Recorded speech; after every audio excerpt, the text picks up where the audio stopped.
नमस्कार, संघर्ष वृत्तवाहिनीमध्ये आपलं स्वागत। घेऊया ठाणे आणि आसपासच्या परिसरामध्ये घडणाऱ्या महत्त्वाच्या घडामोडींचा आढावा। ठाण्यातील खारेगाव परिसरात नव्याने तयार करण्यात येणाऱ्या रस्त्याला विरोध करण्यासाठी आता ठाण्यातील शेतकरी देखील आक्रमक झाले आहेत। ठाण्यातील खारेगाव येथील रस्त्याला विरोध नसून दुसरीकडे शेतकऱ्यांना मोबदला देण्याबरोबरच इतर फायदेही देण्याची मागणी स्थानिक नागरिकांनी केली आहे। सदरच्या जमिनी या कब्जा वाटीहाटीने शेतकऱ्यांकडे होती, तरी देखील पालिका आणि ज्या विकासकाने जमिनी घेतल्या आहेत त्यांनी जाणून बुजून सर्वेचे काम सुरू केले असल्याचा आरोप स्थानिक नागरिकांनी केला आहे। गेल्या वडिलोपार्जित ही जमीन आमच्या कब्जे वैवाट आहे, याच्यामध्ये कुठल्याही प्रकारे हे नाही। 100% आम्ही याचं आजही आमचं अस्तित्व आमच्याकडे आहे, याची पोझिशन आमच्याकडे आहे। कधी आम्ही तहसीलदारकडे जिंकतो, कधी तो कलेक्टर जिंकतो आणि ही बाब आता न्यायप्रविष्ट आहे। न्यायप्रविष्टच्या निर्णयाच्या संदर्भात जोपर्यंत न्यायप्रविष्ट आहे तोपर्यंत कुठल्याही प्रकारे ते हस्तक्षेप होता कामा नये। रस्ताच जर करायचा असेल तर विकासाला आमचा विरोध नाही, पण ज्या मूळ शेतकऱ्याची जमीन जाणार आहे त्याच्या संबंधात जर TDR आहे ते मालक आणि कुळाने एकत्र बसून त्याच्याप्रमाणे जर त्याला TDR दिला तर रस्ताही होऊन जाईल। आमचं म्हणणं असंच आहे की विकासाला आमचा विरोध नाही, पण ज्या जमिनी आहेत त्याचा काही शेअरभाग आम्हाला जरूर द्यावा। आमची आजी भूमिका आहे। या जिल्ह्याचे पालकमंत्री, या तालुक्याच्या आमदार यांनी बसावं, पोलीस कमिशनर, आयुक्त आणि जिल्हाधिकारी बसावं। आम्ही शेतकरी आणि त्या मालकाला बसवावं। आम्ही समजूतीला तयार आहोत। समजूत होत असेल तर आम्ही त्याचा स्वीकार करायला तयार आहोत, पण चर्चेअंती झालं पाहिजे। आमची जमीन ही 70-80 वर्षापूर्वीपासून कब्जेवर आहे। आमचे आजोबा होते, पंजोबा होते, आता त्यांचे वंशज आम्ही आहोत। आज आमच्या ताब्यात जागा आहे आणि आमचं म्हणणं एकच आहे की सिटी सर्वे ऑफिसरने किंवा नगरपालिकेने ज्या शेतकऱ्यांच्या ताब्यात जागा आहेत त्यांना नोटीस काढाव्या आणि त्याचा TDRच्या जो काय तुम्ही नगरपालिका देईल विकासकाला त्याबद्दल आमची चर्चा करावी। अहो, आपण आपलं घर स्वच्छ, सुंदर, नेटनेटकं ठेवतो ना, मग आपण आपल्या शहराच्या बाबतीत उदासीन का? आपलं शहर स्वच्छ, सुंदर आणि नेटनेटकं ठेवणं ही आपली जबाबदारी आहे, हो ना? मग उचला फोन आणि विना परवाना होर्डिंग्स, बॅनर्स कुठे दिसले तर 1800-222-108 या टोल फ्री क्रमांकावर कळवा किंवा 7506946-155 या भ्रमणध्वनीद्वारे आपली तक्रार नोंदवा किंवा महापालिकेने तयार केलेल्या स्टार ग्रेड ॲप्लिकेशनद्वारे आपली तक्रार नोंदवा। त्याची दखल त्वरित घेतली जाईल। लक्षात घ्या, आपला छोटासा सहभाग आपलं शहर स्वच्छ, सुंदर आणि नेटनेटकं बनवू शकतो। जसं आपलं घर तसं आपलं ठाणे शहर। 3 वर्षापूर्वी पुणेजवळ माळीण गावात घडलेल्या घटनेमुळे मोठ्या प्रमाणात जीवितहानी झाली होती। ही घटना 30 जुलै 2014ला घडली, तर काही वर्षापूर्वी मुंब्रा व कळवा परिसरात डोंगराचा काही भाग झोपड्यांवर पडल्याने जीवितहानी झाली होती। पावसाळ्यात भूसंखलनाचा मोठ्या प्रमाणात धोका संभावत असतो, त्यामुळे पालिका प्रशासनाने डोंगराळ भागात राहणाऱ्या परिसराचा सर्वेक्षण करून 14 ठिकाणांची यादी तयार केली आहे। यात 26 ठिकाणी मुसळधार पावसात डोंगराचे भूसंखलन होण्याची शक्यता वर्तवण्यात आली आहे।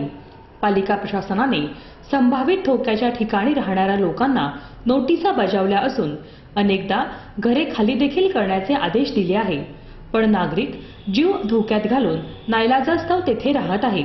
ठाण्याच्या मुंब्रा, लोकमान्य नगर, इंदिरानगर, कळवा येथील आतकोणेश्वर नगर सारखे परिसर संवेदनशील असल्याची माहिती पालिका अधिकाऱ्यांनी दिली।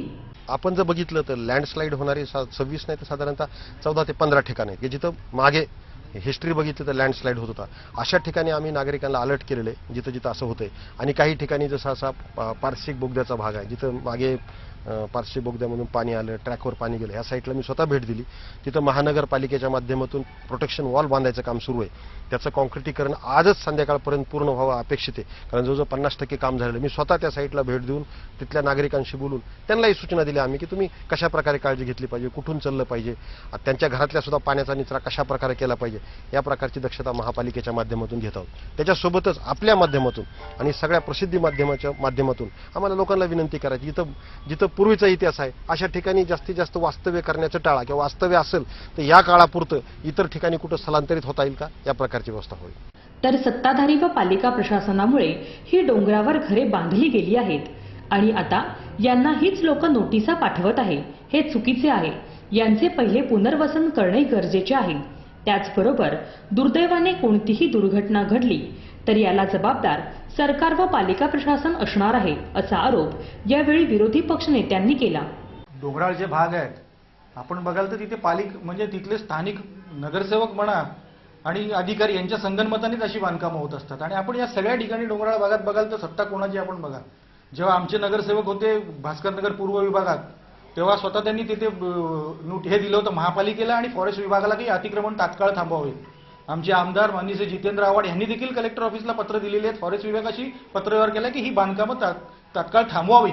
आणि जी धोकादायक याच्यावर आहेत, म्हणजे जी पारसिकच्या बोगद्यावर टनेलवर मुंब्रा साईडची बाजू असो किंवा कळवा साईडची बाजू असो, या ठिकाणी मध्ये आपण बघाल तर ही बांधकामं मागच्या वेळी एक घटना घडली होती की भिंत ट्रॅकवर आली होती, त्यामुळे ही तात्काळ निष्कासित करावी अशा प्रकारची मागणी देखील केली होती. परंतु दुर्भाग्याची बाब आहे की आजपर्यंत याच्यावर काही कारवाई करण्यात आलेली नाही. हीच मागणी असणार की एकदा त्यांचं सर्वेक्षण बायोमेट्रिकचं झालेलं आहे तर तुम्ही त्यांचं जे पात्र असतील त्यांचं एकदा पुनर्वसन करा आणि ती बांधकामं तात्काळ तिथून हटवा. तेव्हाचा चिंग्या तसाच होता. माझे इथल्या बँकेत अकाउंट नाही, त्यामुळे माझ्याजवळ पैसे नाहीत. माझे पैसे तुम्हीच भराल का रे मित्रांनो? नंतरचा चिंग्या तसाच होता. काय करू मित्रांनो, आज माझी बँक बंद असते. चिंग्या अजूनही बदलत नव्हता. आता माझ्याकडे पैसे आहेत पण चेकबुक नाही. चिंग्याची कारणं थांबत नव्हती. आता मला मोबाईल मधनं पैसे ट्रान्सफर करता येतात बरं का. पण नेमकं त्याच बँकेचं ऍप माझ्या मोबाईल मध्ये नाही. बस कारणं संपली. अरे पण उठा फोन कर ट्रान्झॅक्ट. ट्रान्झॅक्ट तुला पण माहितीये ट्रान्झॅक्ट.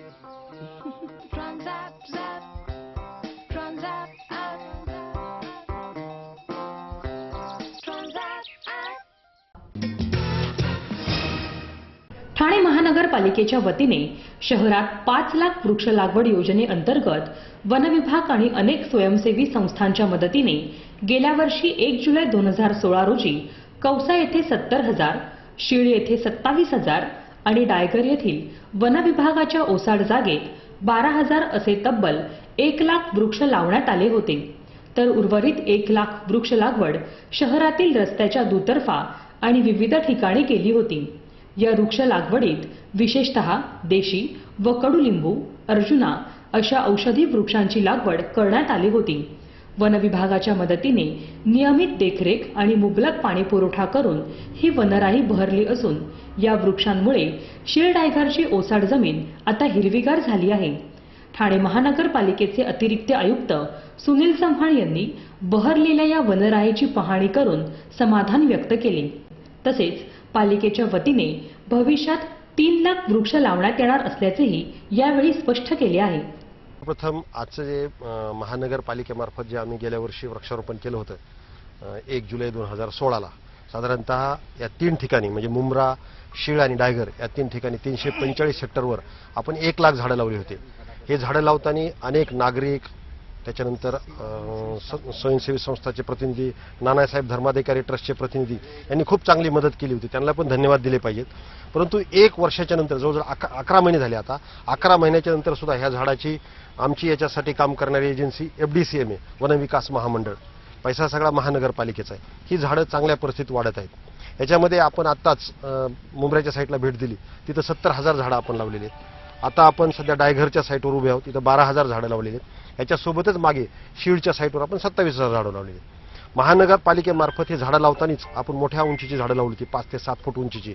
आणि एक वर्षभर ह्या झाडाला चांगल्या प्रकारे माती लावणं, खत देणं, खुरपणी करणं, मर भरणं आणि वेळोवेळी पाणी देणं, त्याचे फुटवे काढणं, अशा प्रकारचं काम केल्यामुळं हे झाडं अतिशय चांगली जोमाने वाढत आहेत असं दिसत आहे.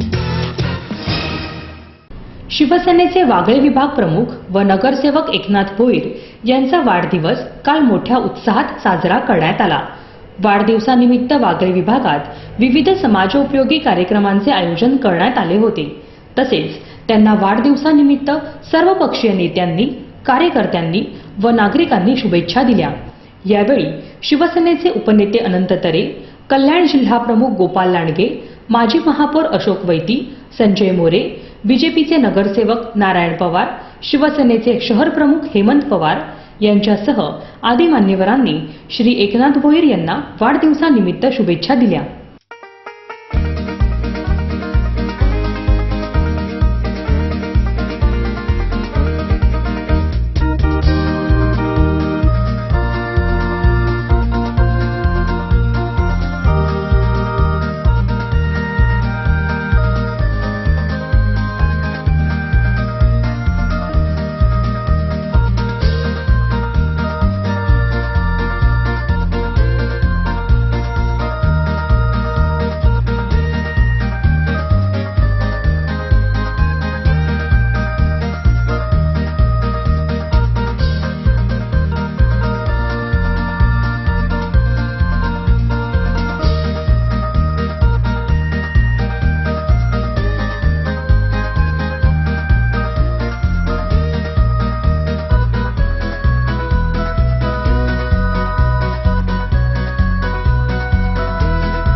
ठाणे शहरात घर घ्यायचंय तर आता चिंता करू नका.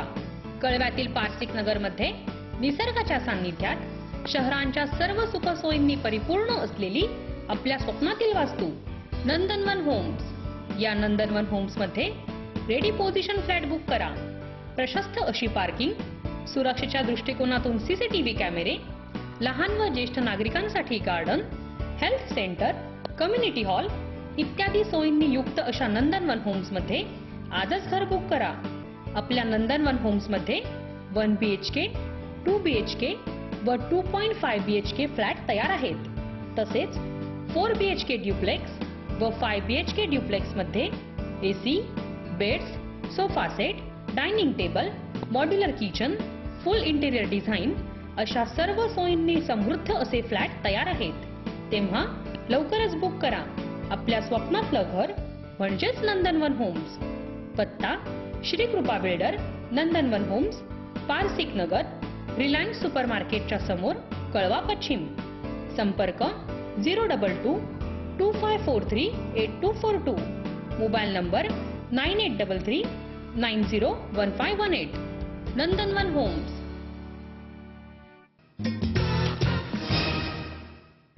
आज इथेच थांबू. पुन्हा भेटू उद्या याच वेळी याच ठिकाणी ताज्या घडामोडींसह. तोपर्यंत नमस्कार.